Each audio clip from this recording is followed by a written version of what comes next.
Le bilan d'une expérience à présent. Il y a un an, la famille de Gers de Warem, en région liégeoise, avait accepté de relever un défi dans le cadre de la semaine de la mobilité.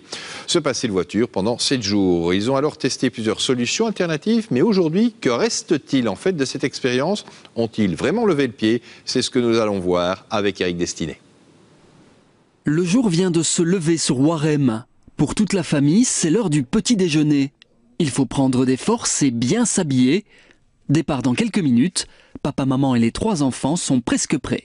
On y va, c'est parti. On est prêts et on va à l'école. Un peu en retard là. Oui, à la bourre. Donc on va marcher vite. Marcher, c'est la clé.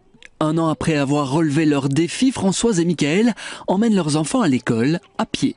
Je marche plus qu'avant et puis comme je disais, je varie beaucoup plus qu'avant, ça c'est certain. Avant j'allais tous les jours en voiture et je me prenais pas la tête à réfléchir à d'autres solutions.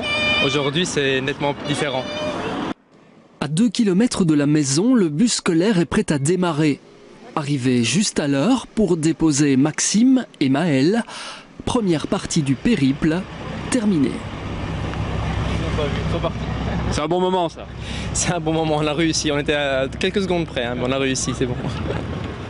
Il y a un an, la famille s'était passée de voiture pendant une semaine. Elle avait tenté l'aventure en vélo. Mais l'expérience n'avait pas convaincu, trop de préparation et un peu dangereux. Prendre la petite dans la charrette, Maëlle dans le siège vélo et guider Maxime sur la route, c'est pas possible. À l'époque, pour aller travailler à Bruxelles, Michael avait aussi opté pour le vélo en combinaison avec le train. 4 heures de trajet par jour, difficile de tenir la cadence. Alors aujourd'hui, le couple a changé de tactique. Une fois les enfants à l'école, Françoise reprend la voiture familiale pour aller travailler dans la région de Warem. On a gardé la grande familiale et l'autre, la petite, on l'a remplacée par une encore plus petite et plus écologique. Pendant ce temps, Michael dépose la petite Judith à la crèche. C'est là que sa voiture a passé la nuit. Cela lui évite un trajet supplémentaire. Je vais maintenant récupérer une collègue qui est à la gare, qui m'attend pour pouvoir prendre la route avec elle jusqu'à Bruxelles.